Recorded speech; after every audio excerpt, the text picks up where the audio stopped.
Sir, ಇವಾಗ Jadesh KMP ಅವರು land ಲಾರ್ಡನ್ನು choose ಮಾಡ್ಕೊಂಡಿದ್ದಾರೆ. ಅವರು ಮಾಡುವಂತಹ ಇಂದಿನ ಸಿನಿಮಾಗಳೆಲ್ಲವೂ ಕೂಡ ಏನಾಗಿರುತ್ತೆ, ಕಂಟೆಂಟ್ ಓರಿಯೆಂಟೆಡ್ ಆಗಿರುತ್ತೆ. ಪಕ್ಕಾ ಏನೋ ಒಂದು ಮೆಸೇಜ್ ಅಂತೂ ಇದ್ದೇ ಇರುತ್ತೆ ಸಿನಿಮಾದಲ್ಲಿ. ಸೊ ಅವರ ಸಿನಿಮಾಗೆ ನೀವೇ ಬೇಕಂತ ಅವ್ರು ಯಾಕೆ ಚೂಸ್ ಮಾಡಿದ್ರು, ಇದನ್ನ ಅವರಿಗೆ ಕೇಳ್ಬೇಕು ನನ್ನ ಪ್ರಶ್ನೆ.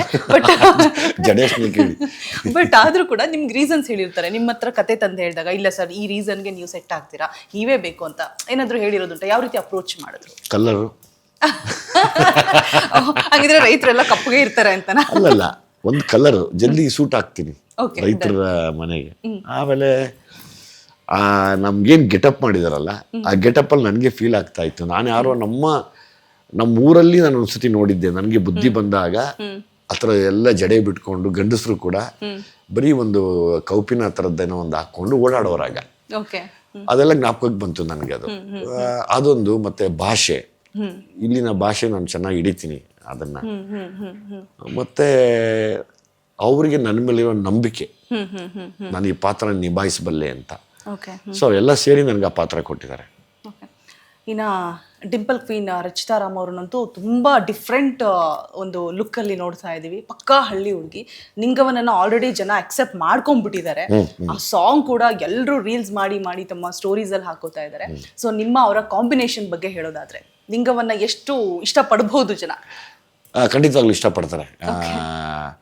ನಮ್ಮ ಪಾತ್ರನೇ ಅಷ್ಟು ಚೆನ್ನಾಗಿದೆ. ಅಂದರೆ ಲೈಕ್ ನಾವಿಬ್ಬರು ಮಾತಾಡಿರೋ ರೀತಿ ಆಗ್ಬೋದು, ಅಥವಾ ಸೀನುಗಳು ಆಗ್ಬೋದು, ತುಂಬ ನಿಮ್ಗೆ ಫೀಲ್ ಆಗುತ್ತೆ. ಕರೆಕ್ಟ್, ಇದೊಂದು ಬಡ ರೈತನ ಮನೆಯಲ್ಲಿ ನಡೆಯುವಂಥ ಕಥೆ ಇದು ಅಂತ ಇಷ್ಟ ಆಗುತ್ತೆ. ನಂದು ರಚಿತಾ ರಾಮ್ ಅವ್ರದ್ದು. ಓಕೆ, ಸರಿನಾ. ಒಂದು ಪ್ರಶ್ನೆ ಚರ್ಚೆ ಆಗ್ತಾ ಇದೆ. ಅಂದರೆ ನಾನು ಅವತ್ತು ಕೂಡ ಪ್ರೆಸ್ ಮೀಟಲ್ಲಿ ಕೇಳಿದ್ದೆ ಈ ಪ್ರಶ್ನೆನ. ಏನಪ್ಪ ಅಂತ ಹೇಳಿದ್ರೆ, ಇದು ಕಾಟೇರನು ಅದೇ ರೀತಿ ಸಿನಿಮಾ ಇದೆ. ಅಂದರೆ ರೈತರ ಒಂದು ಪರವಾಗಿ ನಿಲ್ಲುವಂತಹ ಒಂದು ಕಂಟೆಂಟನ್ನು ಇಟ್ಕೊಂಡು ಮಾಡಿರುವಂಥ ಒಂದು ಕಾನ್ಸೆಪ್ಟನ್ನು ಮಾಡಿರುವಂಥ ಸಿನಿಮಾ. ಸೊ ಅದರದ್ದೇ ನೆಕ್ಸ್ಟ್ ವರ್ಷನ್ ಏನಪ್ಪ ಅಂತ ಫೀಲ್ ಆಗುತ್ತೆ ಅಂತ ಅನ್ಸುತ್ತೆ. ಸೊ ನೀವೇನು ಹೇಳ್ತೀರಾ ಸರ್ ಈ ಬಗ್ಗೆ? ಇಲ್ಲ, ಈಗ ತಪ್ಪಿಲ್ಲ. ಈಗ ನೀವು ಬಿಗಿನಿಂಗ್ ಎಲ್ರಿಗೂ ಒಂದು ಆಸೆ ಅಥವಾ ಒಂದು ಭಾವನೆಗಳು ಬರೋದು ತಪ್ಪಿಲ್ಲ. ಅದನ್ನ ಸಿನಿಮಾ ನೋಡಿದಾಗ ತಾನೇ ಗೊತ್ತಾಗೋದು. ಅದು ನೋಡಿದಿರ ನಾವು ಇವತ್ತೇ ಪ್ರೆಡಿಕ್ಟ್ ಮಾಡ್ತಾ ಕೂತ್ರೆ ಅಲ್ವಾ? ಈಗ ಒಂದು ನೀವು ಇವತ್ತು ಬೆಳಿಗ್ಗೆಯಿಂದನೂ ಒಬ್ಬ ಬಡವರ ರೈತರ ಮನೆಯಲ್ಲಿ ಕತೆ ನಡೀತಾ ಇದೆ ಅಲ್ವಾ? ಅದರಲ್ಲಿ ಇದು ಒಂದು ಕತೆ. ಸೊ ಹಾಗಾಗಿ ನೀವು ನೋಡಿ, ಅವಾಗ ನಿಮಗೆ ಗೊತ್ತಾಗತ್ತೆ. ಅವಾಗ ನೀವೇ ನನಗೆ ಹೇಳಿ, ಸರ್ ನೀವು ಅವತ್ತು ಲಾಸ್ಟ್ ಇಂಟರ್ವ್ಯೂ ಇದು ಮಾತಾಡಿದ್ರೆ, ಇದನ್ನ ಇವತ್ತು ಅದನ್ನ ಪ್ರೂವ್ ಮಾಡಿದ್ರೆ ಇದು ಹಿಂಗಿದೆ ಅಂತ ನೀವು ಹೇಳಿ, ನಿಮಗೆ ಬಿಡ್ತೀವಿ ಅದನ್ನ. ಯಾಕೆಂದ್ರೆ ನೀವು ಹೇಳಿದಾಗ ಕೋಟ್ಯಾಂತರ ಜನ ನೋಡ್ತಾರೆ ಅದನ್ನ. ಗುಡಿಯಾಗಿನ ಪೂಜೆ ಆಚಾರ ವಿಚಾರದ ಪ್ರಕಾರ ನಡೀತದೆ. ಬೇಸಾಯ ಬೀಳೋ ಮಳೆ ಬೆಳೆಯೋ ಬೆಳೆ ಪ್ರಕಾರ ನಡೀತದೆ. ಹಣೆ ಬರ ಗೀಚಿದ ಪಾಪ ಪುಣ್ಯದ ಪ್ರಕಾರ ನಡೀತದೆ.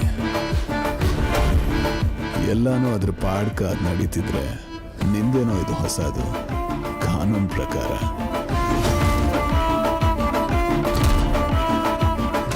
ಅಕ್ಷರದ ಗುರಿ ಅಧಿಕಾರ ಇರ್ಬೋದು, ಆದ್ರೆ ಅಧಿಕಾರದ ಮೂಲ ಅನುಭವ.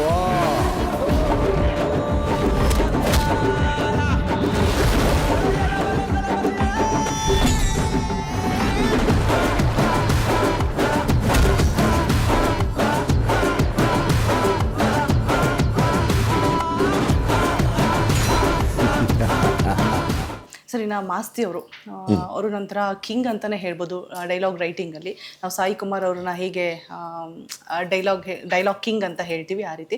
ಸೊ ಅವರ ಡೈಲಾಗ್ಸನ್ನು ನೀವು ಹೇಳೋದಾಗಿರ್ಬೋದು, ಮತ್ತು ಅವರೊಟ್ಟಿಗೆ ಕೆಲಸ ಮಾಡಿದಂಥ ಒಂದು ಎಕ್ಸ್ಪೀರಿಯನ್ಸನ್ನು ಶೇರ್ ಮಾಡೋದು. ಮಾಸ್ತಿ ನಾನು ತುಂಬ ಒಳ್ಳೆ ಸ್ನೇಹಿತರಾಗಿರೋದ್ರಿಂದ ನಾವು ಯಾವಾಗಲೂ ನಗ್ನಗ್ತಾನೆ ಕೆಲಸ ಮಾಡ್ತೀವಿ. ಈ ಸತಿ ಒಟ್ಟಿಗೆ ಶ್ರೀಕಾಂತ್ ಅಂತ ಇನ್ನೊಬ್ಬ ಹೊಸ ಪ್ರತಿಭೆ ಒಳಗಡೆ ಎಂಟರ್ ಆಗಿದ್ದಾರೆ. ಸೊ ಅವರಿಬ್ಬರು ಸೇರಿ ಕೂತು ಒಂದಷ್ಟು ಎಲ್ಲ ಪ್ಲ್ಯಾನ್ ಮಾಡಿ ಅದಕ್ಕೆ ಎಷ್ಟು ವ್ಯಾಲ್ಯೂಬಲ್ ಆಗಿರುತ್ತೆ ಅದನ್ನೆಲ್ಲ ಇಟ್ಟು ಬರೆದಿದ್ದಾರೆ. ನನ್ನ ಮಾಸ್ತಿಯ ಸಂಬಂಧ ಯಾವಾಗಲೂ ಹಂಗೆ ಇರುತ್ತೆ, ಅದು ಅಳಿಸೋಗಲ್ಲ. ಬಟ್ ನಗ್ತಾ ಇರ್ತೀವಿ, ಏನು ಬಂದರೂ ನಗ್ತಾ ಇರ್ತೀವಿ, ನಾವು ಎಂಜಾಯ್ ಮಾಡ್ತೀವಿ. ಈಗ ಸಿಟಿ ಲೈಟ್ಸ್ಗೂ ಅವನೇ ಬರ್ದಿರೋದು. ಸೊ ಹಂಗಾಗಿ ಸಖತ್ ಎಂಜಾಯ್ ಮಾಡ್ತೀವಿ. ಮೊನ್ನೆ ಪ್ರೆಸ್ ಮೀಟಲ್ಲಿ ಅಷ್ಟೇ ತುಂಬ ಕೂಲ್ ಆಗಿ, ಯಾವುದೇ ಟೆನ್ಷನ್ ಇಲ್ಲದೆ ಆರಾಮಾಗಿ ನಾವು ಆರಾಮಾಗಿರ್ತೀವಿ. ಮತ್ತು ನಾವಿಬ್ಬರು ಸೇರಿದ್ರೆ ನಗ್ತೀವಿ. ಅಂದರೆ ಏನೋ ಎಲ್ಲ ವಿಷಯಕ್ಕೂ ನಕ್ಕೊಂಡು ಜಾಲಿಯಾಗಿರ್ತೀವಿ ನಾವು. ನಾನು ಒಂದೇ ಅನ್ಕೊಳ್ಳೋದು, ಕೆಲಸ ಕಷ್ಟಪಡಿ, ರಿಸಲ್ಟು ದೇವ್ರ ಕೈಯಲ್ಲಿದೆ. ನಿಜ ನಿಜ. ಅದು ಬಿಟ್ಟು ನಗ್ನಗ್ತಾ ಇರಿ, ಇನ್ಯಾವುದನ್ನು ತಲೆ ಕೆಡಿಸ್ಕೋಬೇಡಿ ಅಂತ. ಸೂಪರ್.